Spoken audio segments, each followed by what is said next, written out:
पूर्ति। अरे अखिलेश भाई, एक लेवल की बात चल रही है यार, कहाँ केंद्रीय विद्यालय कर रहे हो अभी? इसका समय आएगा।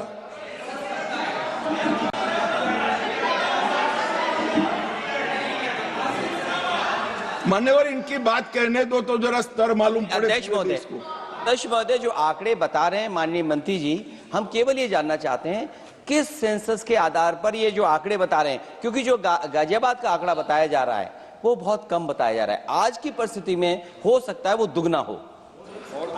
मैं यही कह रहा हूं, ये पुराना है। मैं यही कह रहा हूं, अगर डिलिमिटेशन करने दोगे तो नया आ जाएगा और एक की जगह दो सीटें बन जाएगी। मान्यवर, उनको ये भी पता नहीं है कि वो अपने स्टैंड के पक्ष में आर्ग्यूमेंट दे रहे हैं या विपक्ष में दे रहे हैं। मान्यवर, 127 सीटें ऐसी है जहां 20 लाख से ज्यादा वोटर।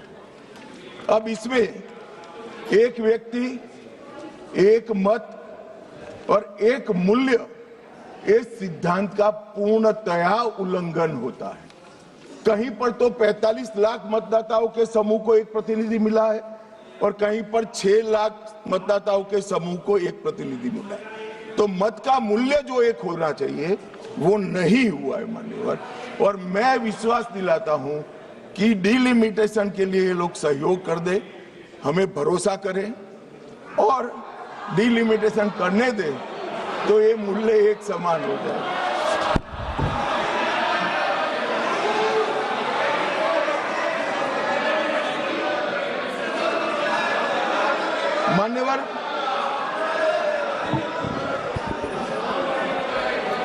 मान्यवर, मैं इसके इतिहास में भी जाना चाहता हूं। सबसे पहले 1972 में तत्कालीन प्रधानमंत्री इंदिरा गांधी जी की सरकार ने परिसीमन विधेयक लाकर सीटों को 525 से बढ़ाकर 545 की और फिर इसको फ्रीज कर दिया।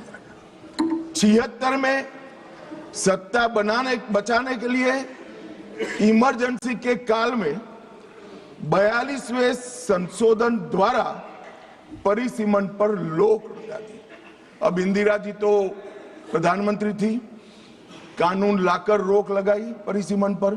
और ये देखिए साहब कितने शक्तिशाली है, विपक्ष में बैठकर परिसीमन पर रोक लगाना चाहते हैं। मगर उस वक्त भी कांग्रेस पार्टी ने ही परिसीमन से देश की जनता को वंचित रखा था और आज भी कांग्रेस पार्टी ही परिसीमन से वंचित रख रही है। मान्यवर, 2001 में 84वां संशोधन हुआ और 2026 तक सीटों की संख्या को फ्रीज कर दिया गया। तो ये जो कह रहे हैं कि नारी शक्ति वंदन अधिनियम में 2026 कहां से आया, तो वो